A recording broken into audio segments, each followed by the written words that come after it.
کس طرح سے اس میری بہن کی زندگی بدلی.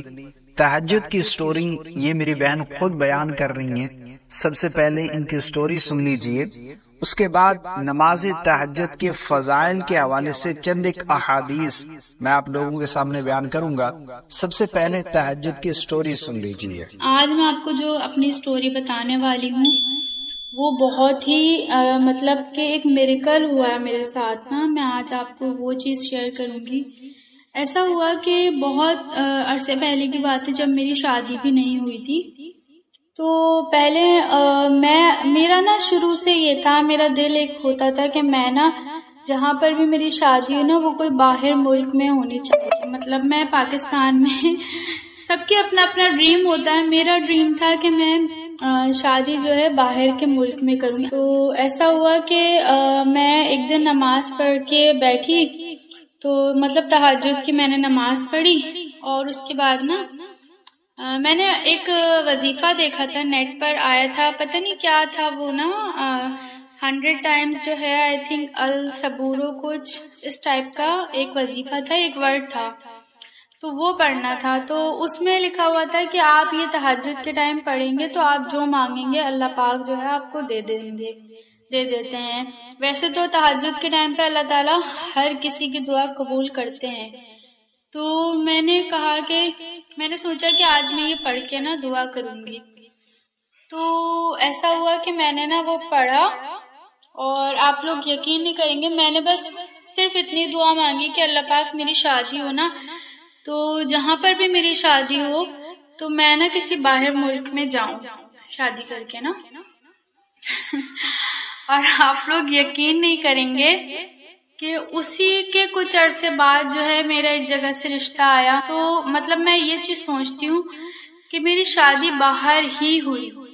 مطلب ابھی میں الحمدللہ میں دبئی میں ہی بیٹھی ہوں، وہیں سے میں ویڈیو بنا رہی ہوں یہ. تو میں یہ چیز سوچتی تھی جب میرا رشتہ آیا نا تو وہ بندہ بھی دبئی میں ہی تھا. مطلب کہ یہ میرے ساتھ ایک میریکل ہوا کہ یہ دعا میری قبول ہوئی. پھر ایک دن جو ہے میں نے یہ دعا کی، میں نے یہ سوچا کہ جب میں نے یہ دعا کی تھی میری شادی ہو اور وہ باہر ملک میں ہو وہ، تو پھر میں نا کیوں نہ میں نے اس دن اتنے ٹائم سے پڑھی بھی نہیں، پھر نا میں چھوڑ دی تھی پڑھنی. پھر بھی ایسا ہوا کہ اب میں نے کچھ عرصے پہلے میں نے سوچا کہ میں پھر سے جو ہے تہجد کے ٹائم جو ہے دعا کروں گی اللہ پاک سے کہ مجھے نا پرماننٹ وہیں جانا ہے اور میں وہیں رہوں اپنے ہسبینڈ کے ساتھ. آپ لوگ یقین نہیں کریں گے، میں نے دعا کی اللہ پاک سے، بہت دعائیں کی، بہت رو رو کے دعائیں کی، اور یقین نہیں کریں گے آپ لوگ کچھ عرصے بعد اچانک سے اسباب بن گئے، جبکہ میرا کوئی جانے کا اتا پتہ نہیں تھا. ایسا کچھ بھی نہیں تھا کہ میں اسی سال میں چلی جاؤں گی، ایسا کچھ ہوگا. آپ لوگ یقین نہیں کریں گے کہ خود بخود میرے ہسبینڈ نے کہا کہ میں تمہیں بلا رہا ہوں اور نا اب ہم یہاں پہ نا شفٹ ہو جائیں گے. جی تو آپ لوگوں نے اس بہن کی تہجد کی سٹوری سن لی ہے. نبی کریم صلی اللہ علیہ وسلم کا فرمان ہے کہ فرض نماز کے بعد سب سے افضل نماز تہجد کی نماز ہے، اور فرض روزوں کے بعد نوافل میں سب سے افضل روزے محرم کے روزے ہیں. اور ایک صحابی نے پوچھا یا رسول اللہ صلی اللہ علیہ وسلم رات کا کون سا حصہ قبولیت کا ہے؟ تو نبی کریم صلی اللہ علیہ وسلم نے ارشاد فرمایا کہ رات کا آخری حصہ، اس کو یوں نہ سمجھیے، یہ کوئی عام وقت نہیں ہے، رات کا آخری حصہ یہ قبولیت کا وقت ہے. اور حدیث پاک کا مفہوم ہے کہ رات کے آخری حصے میں اللہ رب العالمین بندے کے سب سے زیادہ قریب ہو جاتا ہے.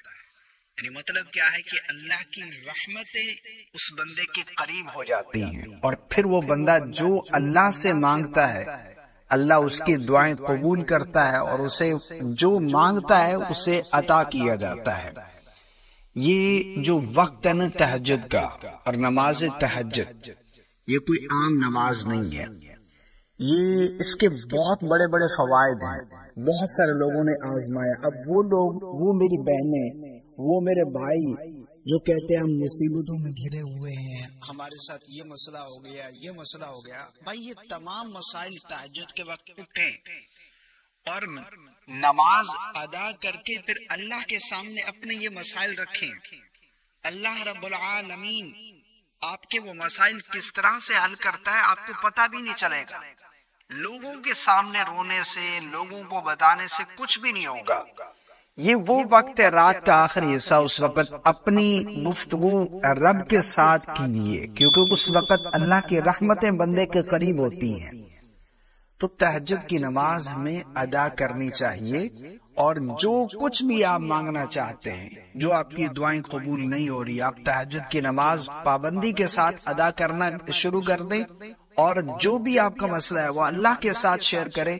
انشاءاللہ عز و جل اللہ نے چاہا تو غیب کی طرف سے اسباب پیدا ہوں گے اور آپ کے وہ مسائل حل ہو جائیں گے، آپ کو پتہ بھی نہیں چلے گا. السلام علیکم.